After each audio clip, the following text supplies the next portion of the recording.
Shaxsga doir ma'lumotlarni g'arazli niyatlarda tarqatish jarima yoki qamoq jazosiga sabab bo'ladi.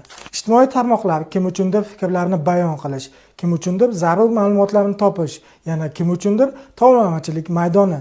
Biroq shaxsga doir ma'lumotlarni uning ruxsatisiz ijtimoiy tarmoqlarda tarqatish qonun bilan taqiqlanadi.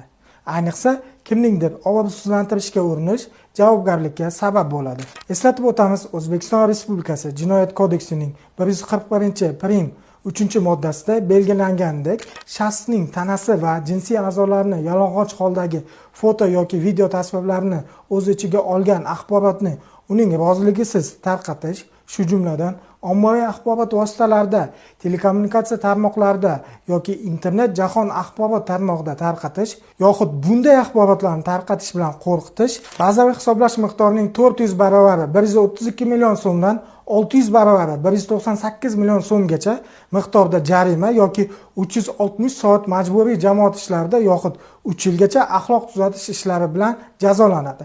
Bu harakatlar yana davom ettirilsa, jazo yanada og'irlashib boradi. Hurmatli fuqarolar, shaxsiy ma'lumotlaringizni o'zgalar qo'lga tushib qolishiga imkoniyat yaratmang. O'zingiz va oila a'zolaringizni kiberjinoyatlardan asrang.